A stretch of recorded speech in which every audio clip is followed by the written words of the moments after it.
ده ايه ده يابا؟ صنم يعني ساسق كده من تحت بذمتك يعلي كوليسترول ولا يا عم؟ يقول لك شيراتون اقرب من كرداسه، فجبنا شيراتون وجبنا كرداسه. اهلا بكم في مقارنه احسن كبده جملي. نسمي الله ونبتدي باصل الكبده وهي كرداسه. اهلا بالبركه. حاطط ورق زبده. ده ايه ده يابا؟ ايه قلب ده ولا ايه؟ بص الخيرات. كبده الجمل لازم يبقى فيها قرشه بأمانة الله، نضيفه نظافه. طعم السجق حلو، طعم الكفته جميله. اللي جنبي اهدى ما يقول بص هات اللي جنبي قاعد يقول قاعد يقيم معايا. خش على بعض. من 600 جنيه ل 1000 جنيه طاسه جملي. كوليسترول فين بذمتك اللي بيحصل يعني؟ بص لا والفكره ان جاي سخن. عارف ان اصلا اكله الكبده الجملي ما بيرضوش يبيعوا الكوي. هنا لونها اغمق من اللي فاتت كده من تحت. شايف المنظر؟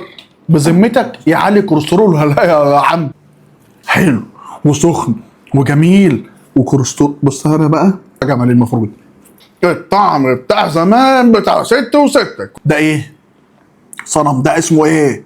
اسمه ايه؟ رد عليا يا جماعه. صنم يا ابو. صنم ولا مش صنم ده؟ شكله تفتكر ان دوت غلط على القلب؟ لا دوق كده. كوليسترول فين؟ بونبوني والله. بونبون.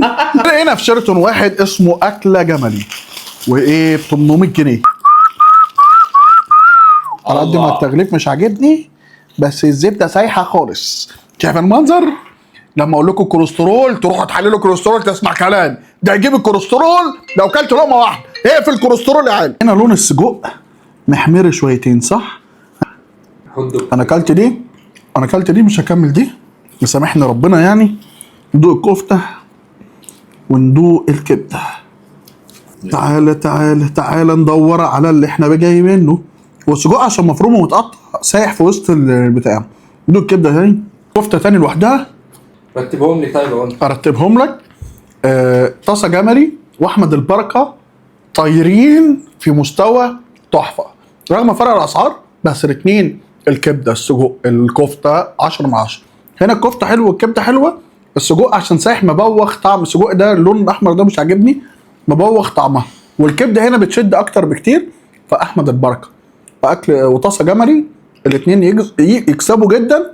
ويجي بعديهم اكله جملي على موقع هاني فود من مقارنه الكبده جملي من اللي بتعلي الكوليسترول. وعلى راي المثل اللي قال كبده الجمال تهد جبال. كان معاكم هاني فود. اعمل لايك وفولو لهاني فود. سلام.